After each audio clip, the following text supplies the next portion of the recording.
Bakit ka nakatingin sa akin, Bingo? Totoo walang mali siya. Namiss kita. Putik na yan! Umalis too? Namiss din kita.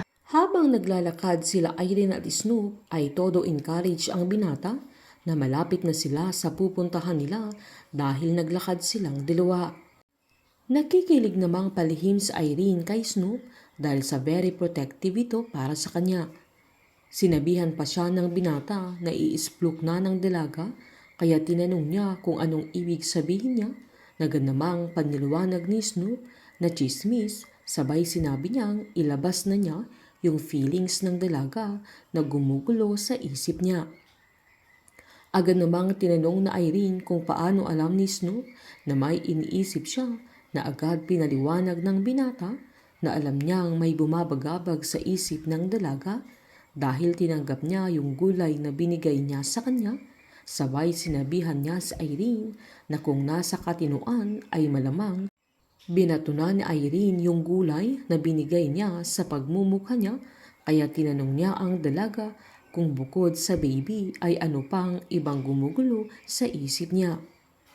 Agad namang nag-open up ang dalaga at sinabi niyang tungkol sa pamilya niya dahil ang tingin nila sa kanya ay alcoholic siya at may posibilidad na buntis pa siya na alam naman niyang may kaya naman siyang gawin para sa kumpanya nila na gusto niyang patunayan na mali ang tingin nila sa kanya at naniniwala siyang may kaya din siyang ibigay para sa pamilya nila. Biniro ni Snoop ang dalaga na nasabi ng mga marites sa kanila na bad girl siya at may topa na agad namang umalma si Irene kaya agad sinabi ni Snoop na hindi siya ang nagsabi ng ganun dahil para sa kanya ay hindi siya bad girl.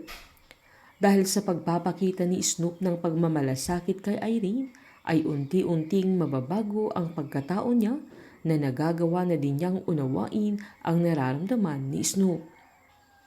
Habang sa pagpunta naman nila Caroline at Bingo sa golf court ay si Bingo sana ang magdadrive ng golf car nang hindi niya masundan kung paano niya ito gamitin kaya sinabihan siya ni Caroline na siya na lang. Pabiro pang sinabi ni Bingo na ang alam niya kasi ay parang yung kuliglig niya sabay sinabihan niya ang dalaga na magaling itong mag-drive. Hindi namang maiwasang pagmasdan ni Bingo si Caroline kaya tinanong ng dalaga kung bakit siya nakatingin sa kanya.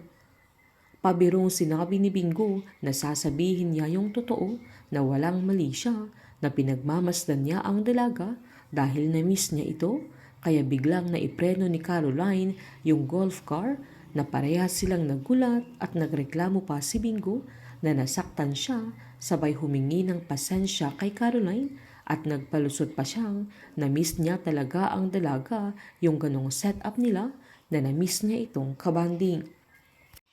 Agad namang sinabi ni Caroline na wala ding mali siya, sabay sinabihan niya si Bingo na na-miss din niya ang binata kaya nagulat din si Bingo na agad namang nagpalusot si Caroline na na-miss din niya itong kabanding at napangiti niya ang binata kaya niliwanag ni Bingo na goods lang silang dalawa at agad namang nag-oo si Caroline na halatang masaya silang pareho sa mga sandaling yan. Painit ng painit ang mga tagpo, sabay-sabay po nating subaybayan ang advance episode ng Can't Buy Me Love dito po sa aking channel. Patuloy lamang pong manood at mag-subscribe para ma-update po kayo sa mga susunod na episode. Marami pong salamat.